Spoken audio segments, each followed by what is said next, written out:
Okay, so our last theme month was Tom Savini. Actually, no, it wasn't. Cut that. Restart. Okay, I'll just keep going. Casey, right before this is like, I got the cold open, guys. I got this. I got this in the ass. So, leave all this in. Okay, so our last themed month was castles, but before that it was Tom Savini, and Tom Savini had a couple proteges, right? Okay, he had a couple guys working with him on Day of the Dead. Those people were the awesome Greg Nicotero and Howard Berger. Okay, now the thing is, Berger was also John Carl Buechler's assistant, and then Kurtzman became Buechler's assistant. So you have these legendary effects dudes, Buechler and Savini, and then these guys are like the next generation under that, right? So KNB Effects is who we're talking about. These guys are like the most metal of effects dudes. These guys, I feel like they started the trend of like effects dudes looking like total heavy metal dudes. Yeah. Apparently Kurtzman was hired to replace Berger as John Carl Buechler's assistant too. Buechler's the man. Buechler's on our list, you guys. So maybe eventually we'll roll the dice and we'll get to Buechler, who fucking rules and does great effects work. And we've talked about so many of his movies that it's hard. That's the problem with KNB also. We've talked about a lot of movies that they've done. So Kurtzman, you got Berger, you got Nicotero, those three, they come together as KNB Effects. They do a million movies. They start out with horror stuff and then they move on into mainstream stuff. So we're going to take you through a little bit of a journey these next couple weeks, okay? But the first one that we did, it's not really heralded for its effects work, even though it has some great stuff, but Chris really wanted to see it. I really wanted to see it. Zach, did you really want to see it? Yeah, it's been on my list for a while. Like, I've heard great things about it. I knew it was kind of an influence on Jordan Peele and things like that, and I've been. Yeah. You can definitely see that after watching the movie. So it's been on my list forever. And Wes Craven, I mean, come on. So like, yeah, I was very excited to watch it, and I'm very excited to talk about it because it's awesome. Yeah, this is a great one, and I feel like not enough people have seen it. Not enough people talk about it if they have seen it. So we're gonna talk about The People Under the Stairs, and we're gonna get at it right after our music here. Let's do it with a hip hop beat.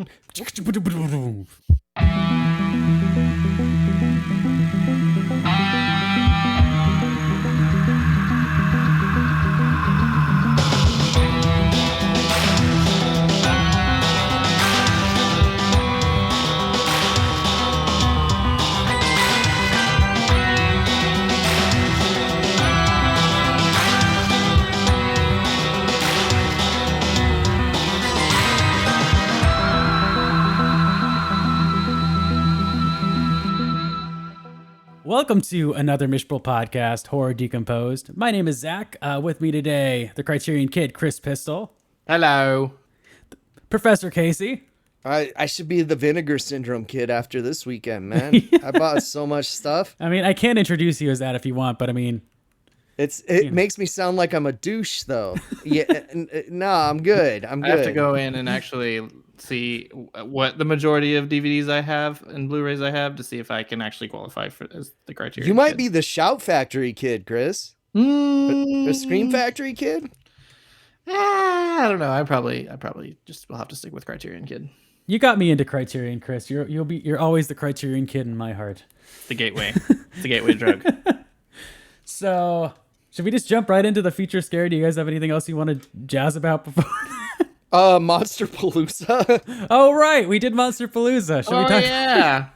I'll go to sleep. Chris, you didn't miss a lot. It was crowded as fuck, and it was kind of annoying. Oh, my gosh. So, Adam the Woo was there. He's a YouTuber, a travel vlogger. Oh, yeah. I know Adam the Woo. But I checked out his video. We didn't see him there, but I checked out his video, and he, like, shows the line.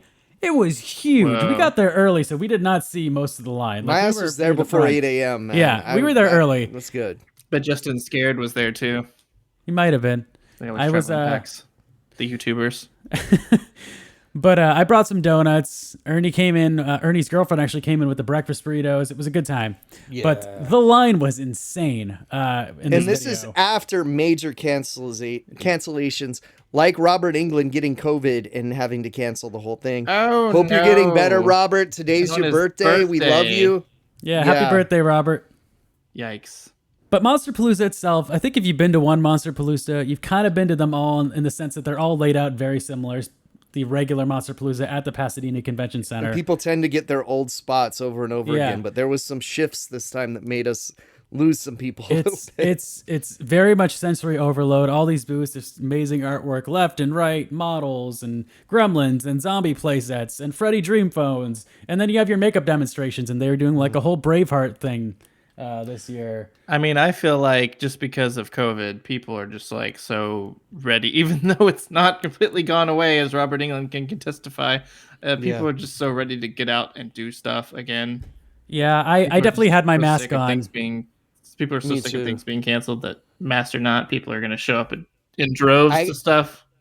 I not only had my paper mask, Full Moon was selling Castle Freak face masks. So of course I got one, and not one person asked how my dick was doing. So I don't think a lot of people have seen Castle Freak.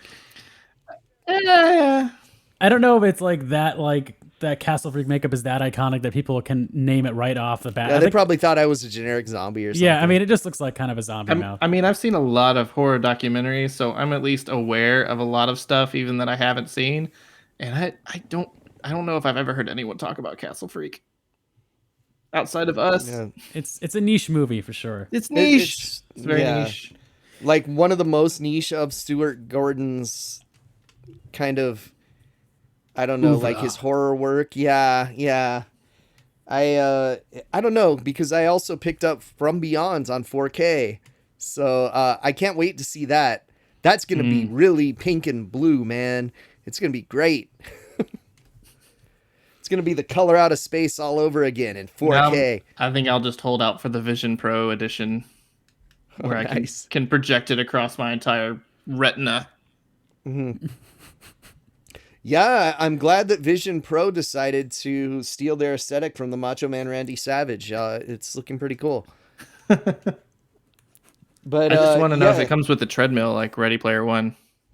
Oh, see, okay, there is a third-party treadmill you can get for VR applications. It is circular so that you can move in different directions. What about a suit that tingles? Ooh, okay, there's vests. For those intimate virtual interactions. As far as I know, they only go as far as the vest. Zach is tuned out now. Yeah. No, Zach's Googling to see if they have dick vibration. That's exactly what I was doing. No, I wanted to say Monsterpalooza, they always step up with the museum exhibit. And once again, that was the best part. Oh, yeah. The convention. What was your museum highlight, Zach? Since they're on your Instagram anyway, and people need to go check it out. A lot of it's on my Instagram. I mean, that Medusa head was pretty sick. The setup of that.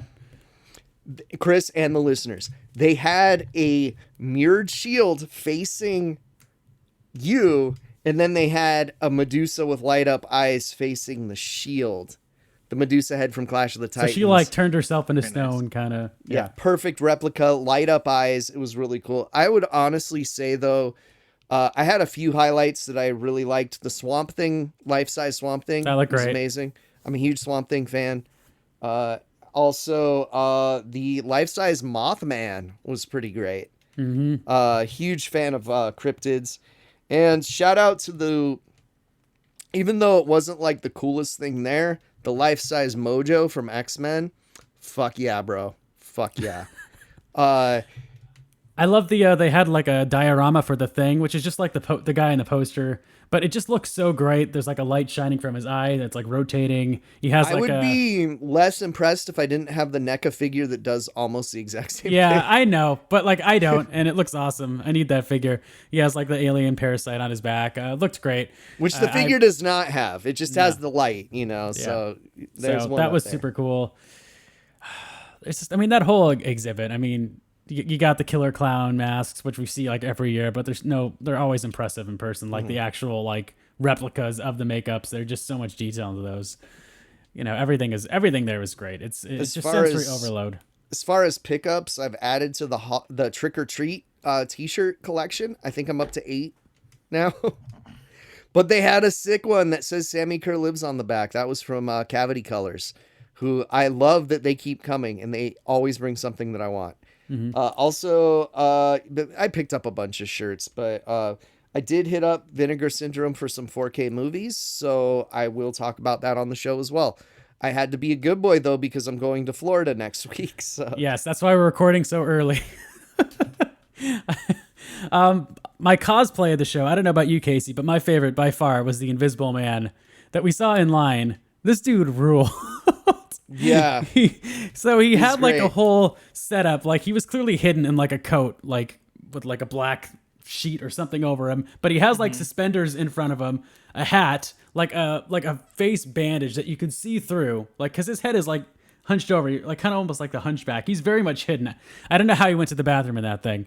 But it looked so good. I'll send you a picture, Chris, so you can. So, Chris, we didn't get a picture of this, but I know what your favorite cosplay would have been, Chris. We saw 2 little kids together. One of them was the jackal ghost from 13 Ghosts. Oh, this is good too. Yeah. With the cage on the head. And the other kid was Matthew Lillard's character from 13 Ghosts. That's awesome. And I'm just like, oh, that's great. These kids have great taste already. I recommend Monsterpalooza, but honestly, it was very, very crowded. So I should stop recommending it and I should say stay away so I have to dodge less people. I sent you a couple pics, Chris. Sweet. Yeah, I went to go to your Instagram to look at them again, and I realized, oh, I guess they were gone. I guess they were just on your story because they are gone now. But we go pretty hard in the paint That at is Monsterpalooza, that Invisible Man is awesome. Yeah, right. It's so impressive. We rolled with a really big group this time. We kept losing each other, but it was still a good time, and I was at least able to keep track. Zach was smart. He wore a white shirt. That's a great tip for a horror convention because it's really easy to find a white shirt in a sea of black shirts. Let me tell you. Black shirt, not so much. Yeah, I definitely prefer. I mean, I love Monsterpalooza, but there is like with Midsummer Scream, which is geared a little more towards the haunt scene. There's freedom with that because if you get like the golden VIP bat pass, you get in like an hour early, and the lanes are a little bit wider. Too. Way wider. Yeah. So yeah. But you get an hour early to scour everything, and it helps a lot. So, but Monsterpalooza, another one for the books, lots of fun. I think I've been going for 10 years now, maybe more. Yeah, close. Yeah. All right, let's get to our feature scare, shall we? Let's do it. This is our feature scare.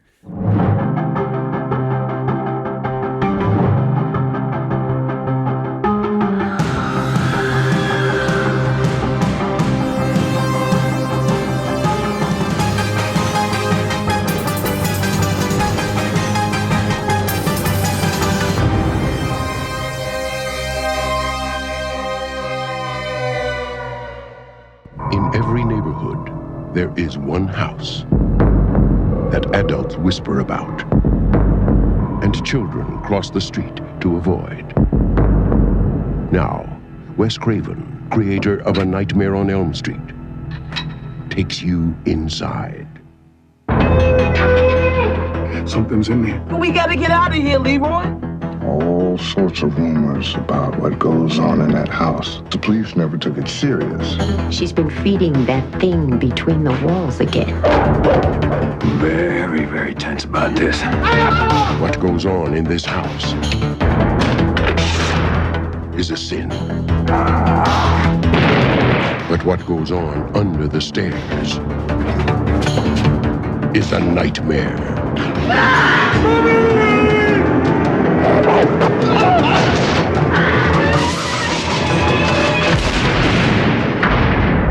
Wes Craven's The People Under the Stairs. I don't know where that came from. It had nothing to do with the movie. I thought that's what your fart sounded like. I wish. God. I would have entertained the line all morning. The People Under the Stairs, man. This movie. Wait, I thought we were talking about Vampire in Brooklyn. Oh, that's another the other one black-centric Wes Craven movie from the 90s. And the other one, Fangoria hyped immensely. Yes. Hey, I they liked that got at movie least when I was 12. They got 2 covers. My God. Out of Vampire in Brooklyn, they got 2 cover stories out of that. Amazing. So, People Under the Stairs. This came out 1991. KNB did do the effects. There is some nice stuff here with some gore and with some zombies that they're not really zombies, the people that live under the stairs, but they do look very, very reminiscent of the zombies from Day of the Dead. You can kind of see where these guys kind of worked for Savini a bit. And it's interesting to see kind of like the evolution of these guys, because they went and started actively seeking out non-horror stuff eventually to become more mainstream, and it worked. This is a straight up horror movie. It's a horror comedy. Oh yeah. Which I did not know going into this. I was pleasantly surprised by all the comedy. And it's actually really funny. I enjoyed this film a lot. Shout out first of all to Ving Rhames, who they kill way too fast in this movie. Yeah. Absolutely amazing. Also, Sean Whalen is such an asshole. No, he's great though. He's a horrible person, but he doesn't try to help this kid at all. My wife went, he has some of the best lines in the movie about the president appointing him to certain cabinets, and it's just great. So you also get Sean Whalen, who was from the Aaron Burr Got Milk commercial, as one of the people under the stairs, which is kind of interesting. I don't think he knew how to act like he was dying in this film, but he's all right. Then we got Kelly Jo Minter, Elm Street alum, but not a Wes Craven Elm Street movie. Well, you know, AJ Langer from, you've seen My So-Called Life. You know AJ Langer. Ooh. And sorry, that was my reaction to Vampire in Brooklyn is on HBO Max. I thought it was your reaction to AJ Langer. She was a train wreck on My So-Called Life. Also, she was like 17 in this movie, Chris. No. Also, we get the kid from Michael Jackson. Well, I guess he was one of many kids, unfortunately, in Michael Jackson's Moonwalker, playing the main kid in this movie. From The Sandlot as well. Yes, and this kid was in a million things. He was in so much stuff. He's in the Mighty Ducks, you know.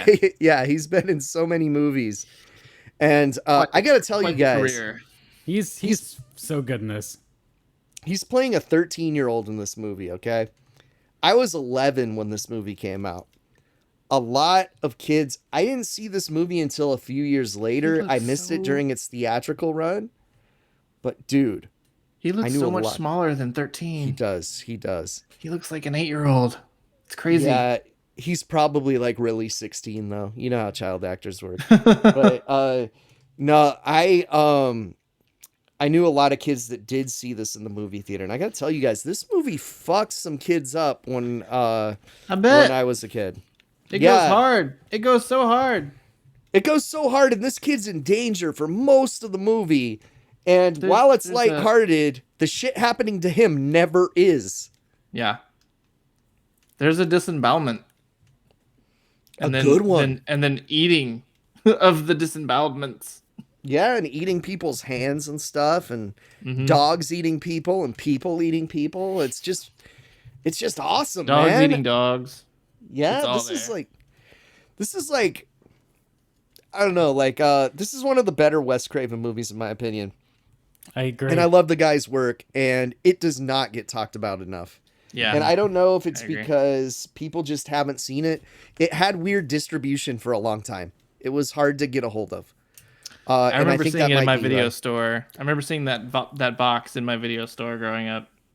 So I had no excuse other than I was a kid and wasn't allowed to watch it. I eventually rented it or saw it on cable. I did not see it during its theatrical run, which sucks because I would have loved this movie. It's like a grown-up Goosebumps episode or Are You Afraid of the Dark, really. It follows a structure of a very basic, like, Tales from the Crypt-like story of a kid goes to rob somebody, finds out there's a lot of fucked up stuff happening and that they're in mortal danger. Pretty tropey story, but the way it's executed is great. And there's a lot of really good social commentary in here too, about gentrification and about slumlords and about all this, like the distribution of wealth in the hood, because this is supposed to take place in South Central LA. I'm not sure how much it says that in the movie. It takes place on the Universal backlot is where it takes I was going to place. say, is the Universal backlot. They should have just called it that. I did not realize it was LA, so Yeah. I guess I kind of thought it was. I don't know where I thought it was. I didn't even think about it. I really didn't think about it. That was old reading antique other houses stuff, in but South Central LA that I know of. I guess, okay, it's debatable if the guy lives in the same neighborhood, right? But then everyone shows up at his house and they say we're the community, like it is the same neighborhood, right? I assumed it was like not that far. Like kind of just like on the fringes. Yeah. I loved this movie, and it's been a while since I've watched it again. So I watched it this morning before we recorded, and I'm just like, man, this still holds up. The funny stuff's funny, the scary stuff's scary, and one of the everything best looks direct, great. One of the best direct punches in the dick I've seen in the movie. That was so Solid. good. He also punches the dog right in the face too. That kid, Yeah, that was fun. Poindexter Fool, is the man. It's just funny because like I went to a predominantly Hispanic middle school at the time, and everyone called each other Fool all the time anyway. And so like this kid being named Fool, it's like, hey, that's another way it connects to us as kids, right? I mean, this kid is it's so just badass that at the end of the second act, he escapes from the house and gets away. And then he goes back. He goes back to save the day. And like the first time I watched it, I'm like, this movie's a little short. Oh wait, okay. He's gonna help the girl, okay. And he's still gotta get the money. Gotta get that money. Okay, we gotta talk about some of the stuff in this. Okay. So basically what happens, his kid's about to get evicted. His mom's dying of cancer. They don't have money to fix any of this shit. But Ving Rhames finds out that the landlord is hoarding gold coins in his house. Okay, so they go to scope it out. It goes sour. Everyone dies but the kid. And we quickly find out that there's a basement full of cannibals. There's a lot of story twists that we probably shouldn't reveal about how the cannibals got there. Pretty interesting anyway. I mean, why not just have a basement full of cannibals? It's fun. I mean, it's the two people who run the house are first of all the two actors from Twin Peaks. Like, yes, they just stole the relationship from. They're married in Twin Peaks too. Cotton balls. Yeah, and the Robesons is their last name. And it's also the dude from Silver Bullet, Everett McGill. And he plays a lot of these hellfire and brimstone kind of roles. And he is so sick in this movie, dude. I've always been a fan of this guy since Silver Bullet. And I just really love his evil preacher gimmick that he has in this as well. And great gimp suit. And I gotta tell you, as a kid, until Pulp Fiction, we called it the people under the stairs suit, not a gimp suit.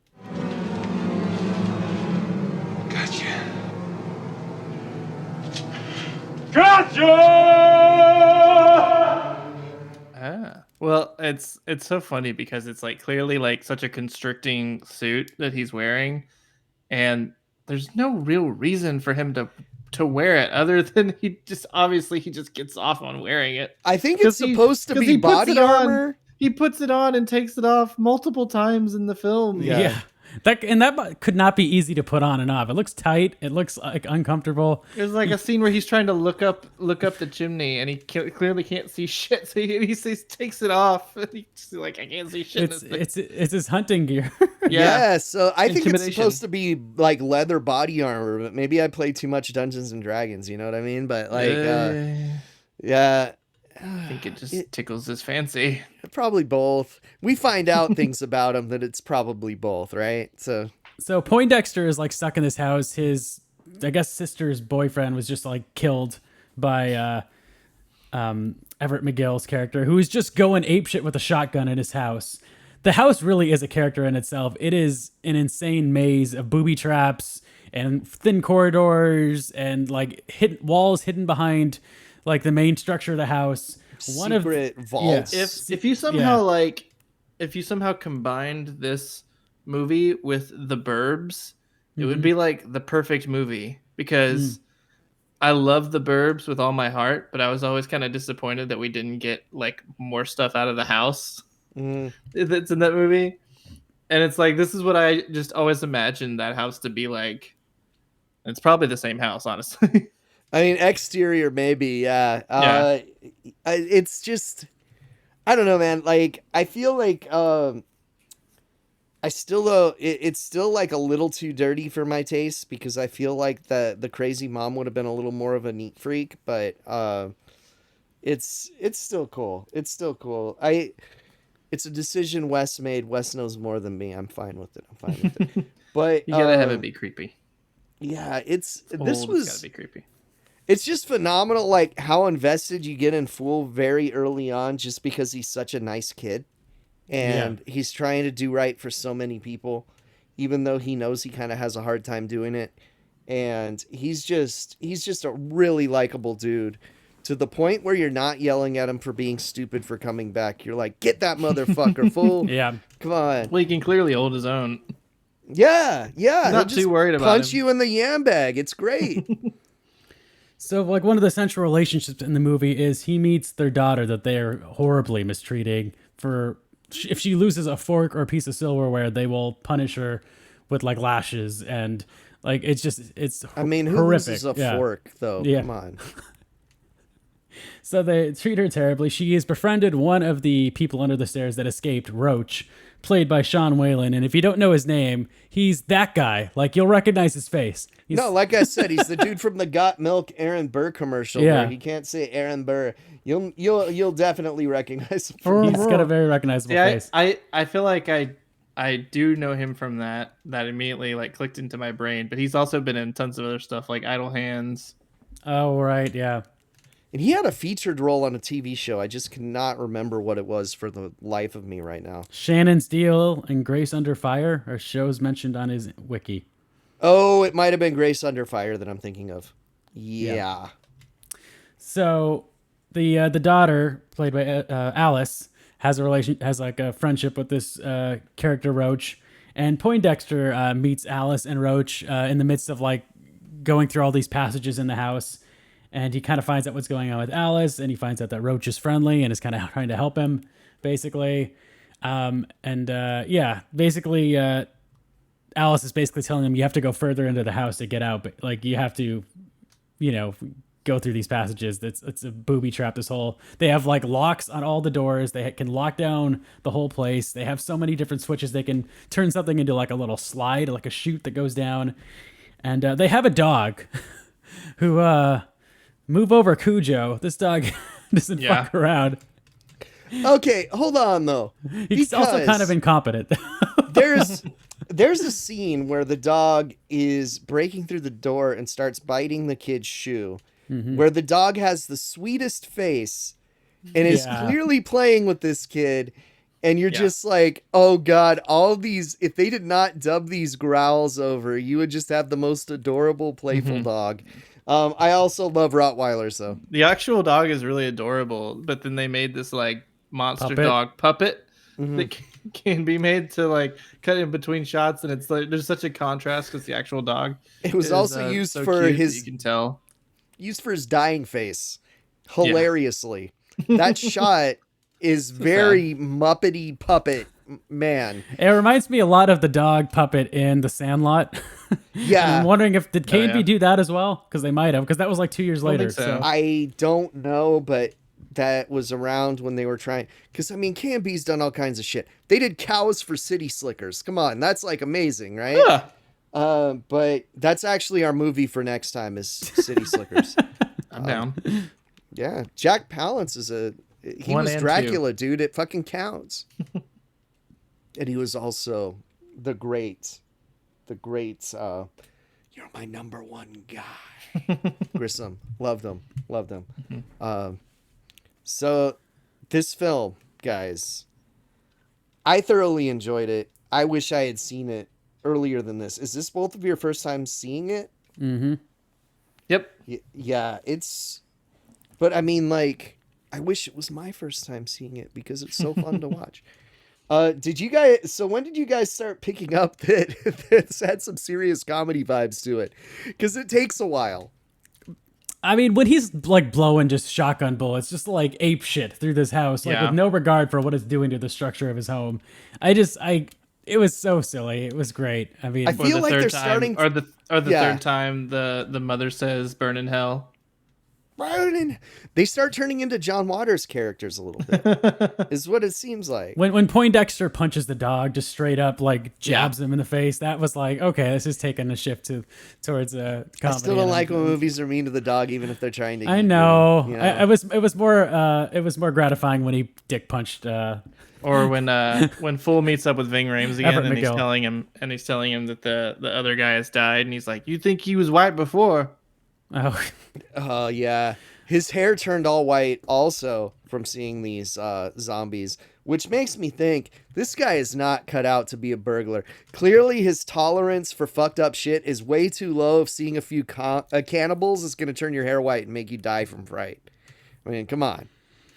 I think my favorite like line in this movie or joke in this movie is when the mom, Miss Robertson, played by Wendy Roby, they're like Poindexter is on the loose. I don't know if this is when he's gone back to the house or still the first time, but they haven't been able to corral him, and she's just like muttering to herself, "Oh, I'm gonna do to you just like all the others. Only it won't be your ears that I cut off." And then in the background, you hear Everett McGill go, "His balls!" I laugh so hard. Every time I laugh, oh god! Like they could have left that on like an ominous note, but he goes, "His balls!" in the background. I hope that was ad-libbed. I really do. Because part of like not enough people talking about this movie is that there's like barely any like behind the scenes information or anything either. Yeah. And it's just like I definitely feel like some of the gore might have been removed from this movie and that there was a lot more. I thought they were maybe going to go a little harder with I mean, this is a spoiler, but like the death scene for Miss Robinson, like there's some good stuff in there, but I thought they were going to go a little... set up a Rhodes death and then they don't show you like, a Rhodes death, right? A little more Day of the Dead there, yeah. Yeah. I feel like Ving Rhames' dead body, though, looked really cool. Yeah. That was very disemboweled, very squicky. Yeah. And just, you see so much. And so you get much to see meat. it used as a puppet, and it's hilarious. What was up with Spencer, though? So I think he pretends to be, this is the guy that was working with Leroy, Ving James, and Poindexter initially scouting the house out. So he goes in there pretending to be a mechanic. He doesn't come out, so Poindexter and Leroy go and try to see what happens after they notice Miss Robinson driving away. They go down, or Poindexter goes downstairs to the basement, and he sees him on the ground. His hair is like stark white gray. I guess he was scared to death. Is supposed to be. Yeah, the they gag. said he was scared to death. Yeah, that's what he says. Yeah, it's just they're like turn your hair white gray, so silly. But that's I think a sign. It happens of, like, the all humor. the time. in Wes Craven movies. Yeah, Nightmare on Elm Street, Part 1, and then she says, "I look 30 years old." Oh God. Yeah, I saw that movie in the theater recently, and I got a big laugh. It's so great. I really think that Wes Craven's good at connecting with how a younger person would act, speak, and connect with the audience. Even this is really good stuff. Did you guys both watch this on Tubi? No. Where'd you watch it, Chris? Apple. I just rented it. I was I would rather pay $4 than sit through an extra half an hour or so of commercials. Yeah, this one wasn't that bad. There weren't that many commercial breaks. I also stopped. I figured out the trick to Tubi, you guys. Surprised you don't have the Scream Factory Blu-ray. I want it. I do want it. But see, the thing is, I'm going to buy the Blu-ray. Yeah. How old is it? Do you have a I don't release know. date? I feel like it was one of the early ones. it was 91. So Yeah. I mean, Oh, it's So talking about here's the Blu-ray. Here's the thing, Chris. I buy that they're gonna announce it on 4K like the next day. I know this is gonna happen. Mm-hmm. It's true. So I've just especially with like the stuff they've been doing lately. And there's plans to remake it. If you guys, I don't know if you noticed in the wiki, which I don't know how you can prove this, but I feel like that's on every horror movie's wiki. Like literally, just like every horror movie at some point has had some sort of remake development. So let's talk about it, guys, because we got a lot of time and not a whole lot of things left to say. Right? How would you guys remake this movie? Gun to your head, you have to do it. Jordan Peele is signed on to produce a remake, so if anyone could remake this movie, it's him. But I'm guessing this is going to be more like the Candyman type deal, where he's kind of hands off, more or less. But that was fairly good remake. But that's the thing. Candyman has like the same commentary to it. Mm-hmm. So do we make it different? That's the question. It's like, I don't know, like you can't really change the setting because that's like the movie. So, I don't want to change anything about this movie. Yeah, I like it just the way it is. It's perfect. If I would say make it just the way it is, just make it more hardcore, make it more insane. Yeah. I would almost say like maybe you could do like a mini series with it or something, but I don't even know if you need to do that, like drag it out to that extent. Okay, say we have to update it to modern times, right? Yeah. I feel like it can be used for a commentary on maybe workplace issues. So instead of a landlord, this is a shitty boss. And the employee is someone that he's forced to quit. The kid's somebody forced to quit that was asked for a day off, and he's forcing him to come in on the day off. Something stupid. Like, go read anti-work on Reddit for like 5 minutes, get like 5 story ideas, and this boss is doing all of them, okay? And then you could do it that way. The thing is, though, this is still a social issue that we see every day. The thing is, though, right now we're seeing a lot of the rich get richer, the poor get poorer, all that stuff, distribution of wealth, all that stuff.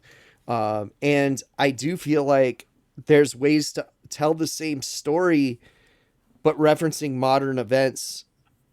Because couple, not enough has changed. The brother and sister that we think are a couple of the whole movie would have to be like gentrifying hipsters. I think they're still fucking psycho gentrifying hipsters. I'm just saying, like, that's how you do it. That's how you do it modern day. Yeah, but see, the thing is, okay, yeah. So they want to open a antique. They want to open a record store in somebody's like family business or something. You know what I mean? Or a boutique coffee shop. We got to make it something. Oh no. Okay, so they sell designer honey. And because this shit has happened to Little Tokyo, okay? There's like a fucking honey store that opened in Little Tokyo. There's one here. And so yeah, they want to sell designer honey, so they're pushing out the people that lived in the neighborhood, and it's just they just have a shit ton worse. Of bees in their basement that they dump people in. And then you have a way to kill people that's fucked up, but again, then it becomes too much like Candyman. Yeah, I was thinking it's a little too close to Candyman, but fuck it. Yeah, the only thing I would change about this is make it more hardcore. I think that's one of the reasons it's not probably like as much in the horror like vernacular. And like, I'm telling like you, at the end, like all the people in the basement start bursting out of the floor and going after the couple, and then they eventually like take the mother away. And I was thinking, like, I bet this isn't gonna happen, but I would if they, when they grabbed her, if they literally had just like ripped her apart, like end of Day of the Dead style, which we thought was gonna happen, then people would remember this movie more than they do. So I want to make it more hardcore, but I don't want to make it lose the comedy edge either. I want that still to be there. I want people to still I would say maybe a little more focus on the people under the stairs themselves, so we don't see until really like the end of the movie. Yeah, they're not really the focus of the movie at all. Yeah. No, and also it's the white people under the stairs. So I think people under the stairs are only there so that they can break out at the end of the movie, and and like save the day, essentially. I think that they need to be more similar to the people that are being oppressed in the movie to be more effective. Yeah, well, I mean, that's because the couple was like adopting, just stealing babies, and they're racist, so they were just stealing white babies. Yeah. And they weren't happy with any of them, so they're cutting out their tongues and throwing them in the basement until they find the baby they like, which was Alice. You know, this is really similar to Castle Freak, too. It is honestly a really great companion piece to House of Usher. Yeah. Like, Yeah, it is. similar. Like, I know that was like last month, but like this would have been a great double feature with House of Usher, or Castle Freak, or Home Alone. Yeah, or Dial Code Santa Claus. Yeah. Yeah, so Chris, you got to see Get Dial Out. Code Santa Claus, or have you seen it? We watched it for the podcast. We did. Okay, yeah, I'm tripping. Okay, is that R-rated? It's gotta be. I think so. So we have 2 R-rated Home Alones now. Oh, apparently. Oh wait, no, we've got 3 because the last Rambo movie was a very R-rated Home Alone. Oh, okay. Yes. I have to take your word for that. Yeah, so I would say like in a remake, maybe a little more Roach too. He's a great character, and He dies really him. soon. I expected him to like carry us through the movie, and His nope, death he's out. performance was severely lacking, and you still He just don't. goes, Yeah. Yeah, I mean, and that was his character, though. He was just like very kind of hyper, happy. Obviously, he couldn't talk, trying to emote, but like, he's just like a kid on he goes like out so Sugar quick. Rush. Yeah, I thought he was gonna gonna get shot. I thought he was gonna play more into the finale, but it was really like Poindexter and Alice, which I understand. And chances are, like, you barely notice he gets shot. I feel like that the VHSs probably have a worn out space there, people rewinding to see when he actually got shot. Because it's like, it's not the moment that they linger on. And, you shoot somebody and they're fucked up, you got to linger on that a little bit. I popped for the scene where Alice falls from like the ceiling and lands on her mom and just slams her head into the floor. Oh, that, yeah. I don't She even goes know full how that ninja happened. on her. Oh, Chris, I clap my even know how hands that when I happened. see that. Yeah. It makes no sense, but I still clap my hands every time. It's just like Elm Street 3 when Kincaid opens that door. There's no way. I think that the dick punch got a big fist pump for me, and just Poindexter, like, when he's staring down. Such a good dick punch. I wonder if Everett the kid McGill. really punched somebody in the dick. And is it a stunt set of balls? Is the question. I don't know if contact was made. I'm sure a cup was. Yeah, either contact wasn't made or there was a cup involved. Nah, but we don't know. Everett McGill might be like super method. He's like, I need you to punch me in the balls. We should give a shout out to Kelly Jo Minter, who plays Poindexter's sister, Ruby Williams. So Kelly Jo Minter from Elm Street 5 and a bunch of other horror shitty movies. Elm Street movie. I knew she looked familiar. Yeah. Yeah, she's the swimming girl that dives into the empty pool. It says she's in Lost Boys, but I never remember what character she is. She must have like one line in it. She says she's Maria in the Lost Boys, and it must have been like a part that was really severely cut because I don't think she's in it very much. But Is she it's on her wiki. the little? No, she wouldn't be the little girl. She's not. She's No, too she's old. not. I think she was a friend of Star, but she's barely featured. Okay. Oh, maybe the girl that's hanging out with Star when Handsome Guy sees her. Yeah. Yeah, I think that's Okay. who it. Yeah, she probably had a line that they cut out. I think I don't know, but I just can't. I can't remember his fucking name, so I just called him Handsome Guy in a movie full of handsome guys. Jason Patrick.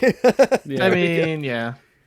All right, guys. Closing thoughts on The People Under the Stairs. The finale is awesome, by the way. Watch this movie. The whole like final scene where like, you Yeah. have the whole like town coming to confront the Robesons and and some cool explosions and some fun Yeah, stuff. yeah. And And then they the should've guys killed leave the him. basement and they form Megadeth. If you look at them, they look like a heavy metal band, like a thrash metal band specifically.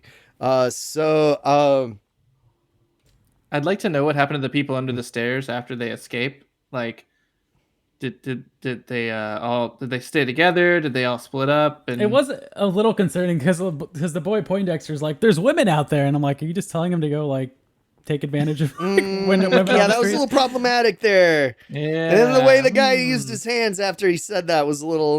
I'd like to think that they were decent people under the stairs, citizens that they acclimated to society well. They got good jobs that didn't require speaking or being out in the sunlight. And plus, mommy might have cut those off. You never know. I don't know. I was gonna say I don't know. I wouldn't put a black light down there, but in that basement. But maybe they did cut them off. I don't know. But yeah, this was a 4-star for me, for sure. Same. So fun. Same. Love this style of. This is why this was the 90s, but it felt very 80s. And what would have made it 5 is if I felt like there was a satisfying payoff for the deaths of mommy and daddy, and their that could have been a little punchier. Yeah, they were satisfying. Yeah, but like it definitely needed more carnage towards the end. Yeah. And my only regret is not seeing this like with an audience in a theater. I feel same, and I feel like we were robbed of seeing a motherfucker explode. And you know how I feel about explosions, specifically head explosions. Though I don't think that would have been appropriate for this film. Some kind of explosion was necessary. What even happens to him? He gets blown up in the dynamite explosion. But he doesn't die from that. He doesn't. He does. He's gonna get blown up against the wall. He passes out, sort of. He gets dazed and falls into like the pool of water or lake, whatever that's in the house, and I guess drowns. Oh yeah, that should have been acid. Yeah, because they would need an acid pool to destroy their dead bodies. Mm-hmm. Jesse, absolutely. What kind of plastic, Jesse? Oh, sorry. Yeah. Oh my God. There need to be more movies like this, and this is why I say like 1991, really good year for movies, because it just seems like a lot of darkly comedic stuff came out this year. This is the year of Batman Returns, right? So it's a pretty good one. This was me in 6th grade, man. So Fool would have been one of those 8th graders that we thought was cool and would look up to, because we were the scrub ass 6th graders in middle school and they were at the top of the heap in 8th. Did we get into detail on like the work KNB Effects did in this movie? Obviously they did the dog puppet. They did the makeup of the people under the stairs. That's pretty pale. Kind of similar to, not too far off from like the Day of the Dead zombies, which they worked on, right? Or at least they did Ving. Yeah. They did Ving's corpse. Yeah. Really good stuff, man. Rib cage. I love that. So like all of that was very reminiscent of Day of the Dead, but then the dog was branching off. Mm-hmm. And to the point where they started to do a lot of just animal stuff for movies. There's a lot. Chronicles of Narnia they did, you know. Mm-hmm. It's pretty interesting to see the amount of stuff that they did. Look up their Wikipedia. Maybe you can figure out what movie we're going to talk about next. And since we have time, maybe we could decide on that. I was going to say, do we know? I was like, I don't. maybe we can let people peek behind the curtain a little bit here. So, first of all, Nightmare Factory, the documentary on them does not count as a film that we can do for this. Okay. I have suggested City Slickers, but I've been shot down multiple times. I really not love horror the movie, technically. Though. I feel like since Casey, you're more the aficionado, I feel like me and Zach should like go through the movies we haven't seen. That's a lot of them, though, Chris. I mean, it'd be quicker to go through the ones I have seen. Oh no.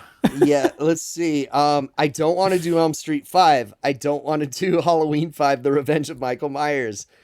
I have not seen Intruder. Oh, Intruder's great. We Intruder talked about it. Is great. Yeah, we talked about it briefly in like our year in horror retrospective, but that was probably like a 10-minute segment, so we could totally do an episode on that. Tales from the Dark Side, the movie. 976 Evil. Okay, that's hard to find. 2's easier to find. Ticks I've got in 4K. I like Ticks. I like Ticks too. Haven't seen it in a while. We've talked about that in one of those year in retrospective episodes too, I'm pretty sure. Yeah, I've got that shit in 4K. There's the Night Flyer, which has a cool central makeup, but I don't think is that well thought of. I Heart Huckabees? Oh, The Faculty. I love The Hidden, which we've talked about briefly. God damn it. Some of these movies like are going to come up in under other themes we have as well. We got to do Dr. Giggles at some point. I mean, that was the one Casey and I wanted to do a lot. The thing is it's like not available anywhere is the problem. You have to pay to watch it. And it's only on Google Play and YouTube, which is really weird. To be decided, to be determined, listeners. Oh, wait, no. We got to keep going. We've Bride of Reanimator. Okay. The Cell's great. Night of the Creeps. I do like The Cell. Oh yeah, I need to get Melody to watch Night of the Creeps really bad. What sucks is we've already In the Mouth of Madness. kind of covered. We have not covered In the Mouth of Madness. Sucks like yes, yeah. Lord of Illusions, Clive Barker. Okay, I love that movie. I'm not sure that you guys will, but I am down to do that movie. DNA, Spawn, Boogie Nights. I am. Oh, they made the dick. He made the dick. Yeah.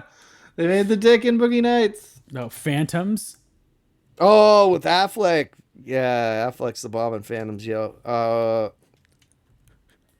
Okay, so I'm feeling Lord of Illusions.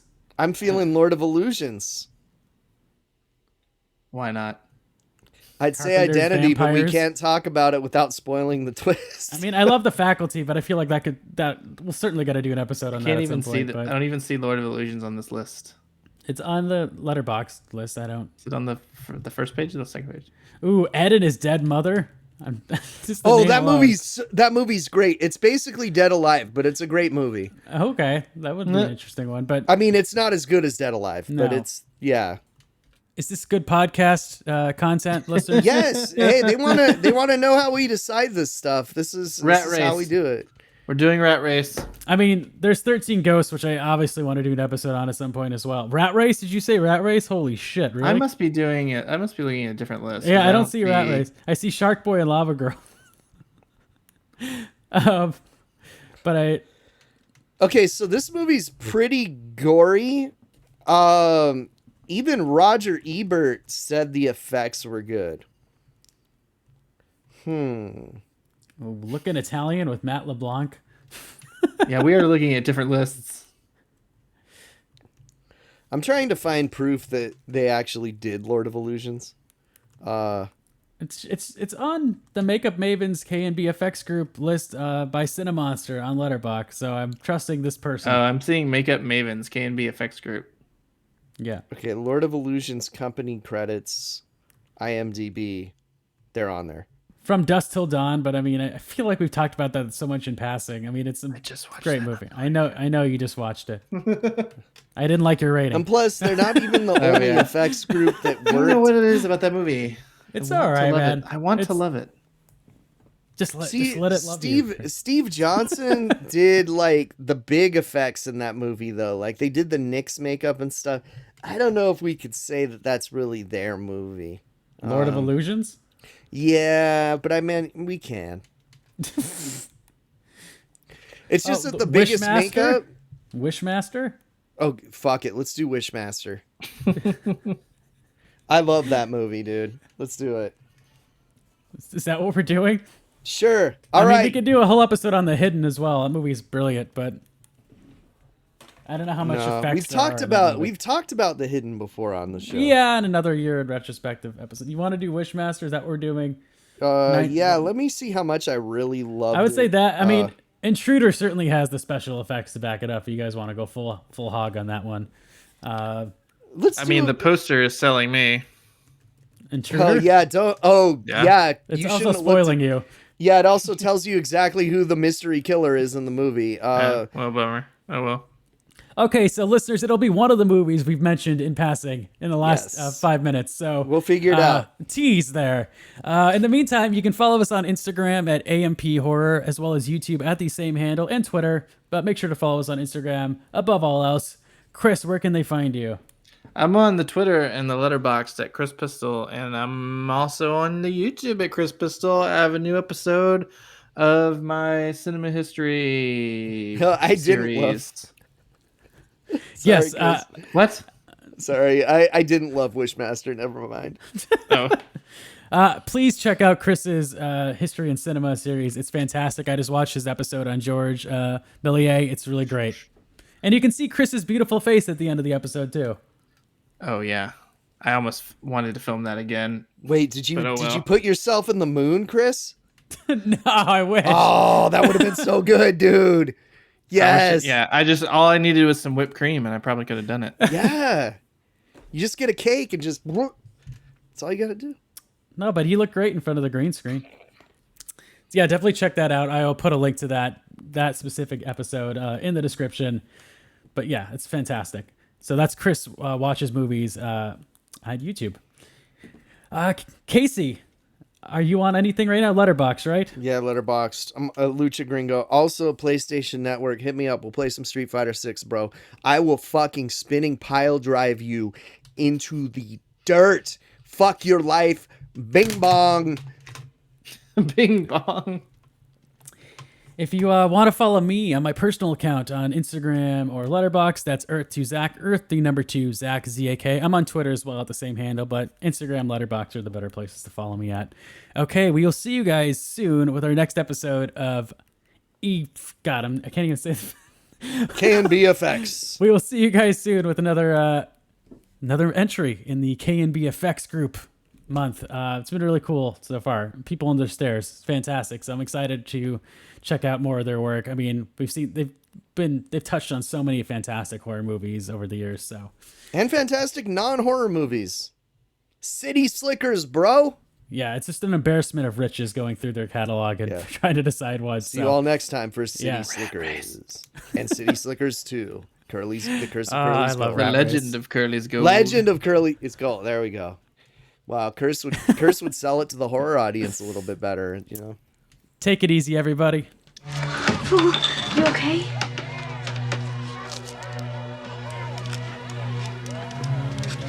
I feel like $1 million.